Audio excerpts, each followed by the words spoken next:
discussing. Second, raise your hand if you have a question or concern. So before we formally begin, let me ask you a simple question. What do we do when you find the derivatives of two functions that are being divided? So yes, when a function is written as one over another, we cannot use the power rule and product rule. So that we use the quotient rule. So now we will talk about the quotient rule. So what is quotient rule?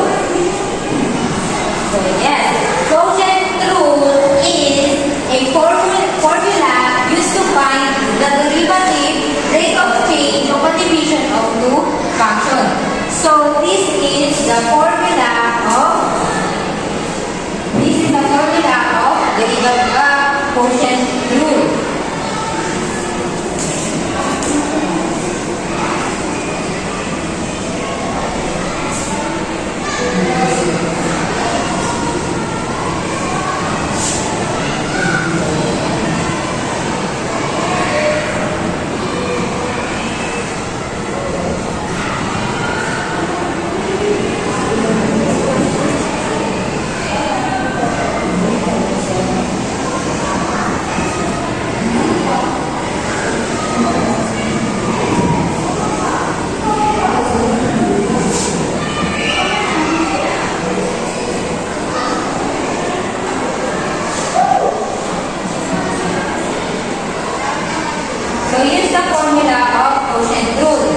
Derivative of f of x over g of x with respect to x is equal to g of x times derivative of f of x with respect to x minus f of x times derivative of g of x with respect to x is equal to g of x squared.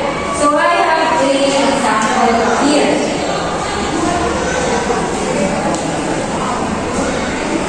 So y is equal to 3x squared plus 2x over 2x plus 4. So let f of x is the 3x squared plus 2x and g of x is 2x plus 4. Okay, did you understand that? Very good. So now let's apply the formula of quotient rule and substitute the value of f of x and g of x.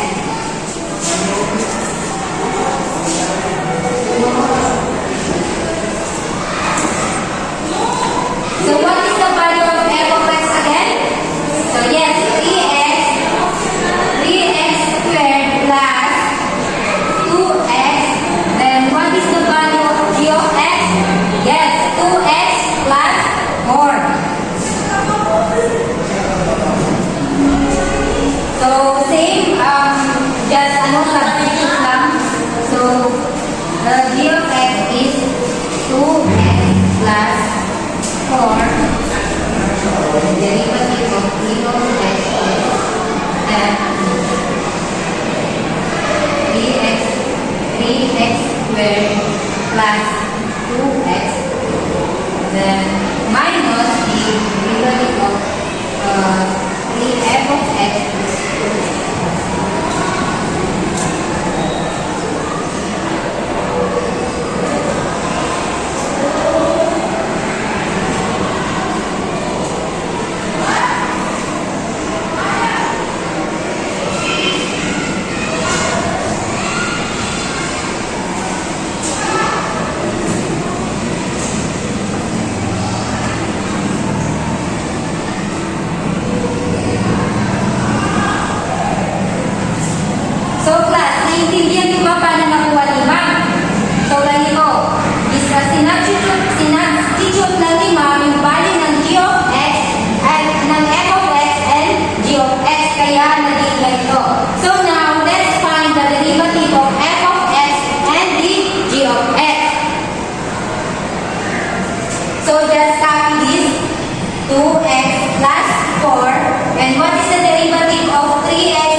So, wala. Magiging 2 na lang. And the next is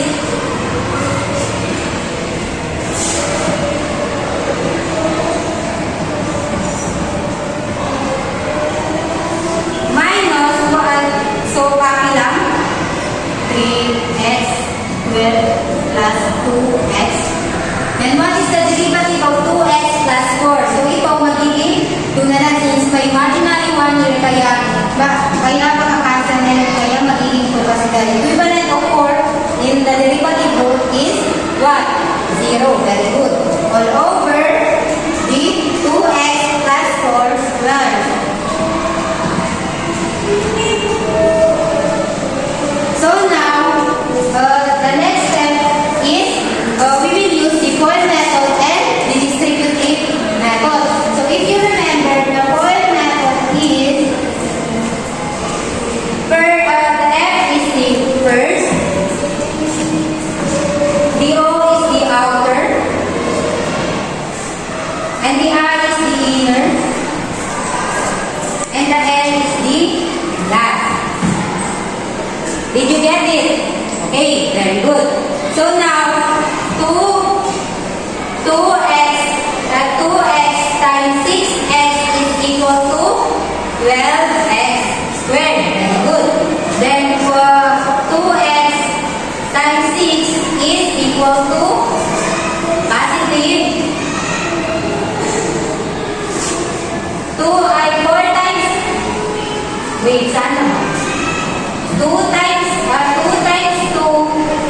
2x times 2 is equal to positive 4x. And the next is the 4 times 6 is 12x. 24x.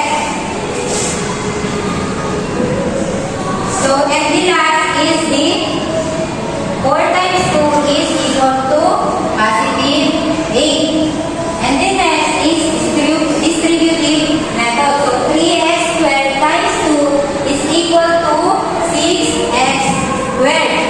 Then and negative 6x squared. And negative times positive is negative. So negative 2x plus 2 is equal to negative 4x. All over the 2x plus 4 squared. So now, the next step is combining like terms. So 12x squared minus 6x squared is what? 6x squared. Very good. And the 4x, positive 4x minus 4x, it becomes 0. And we copy the positive 24 and positive 8 all over 2x plus 4. And this is our final answer. So did you get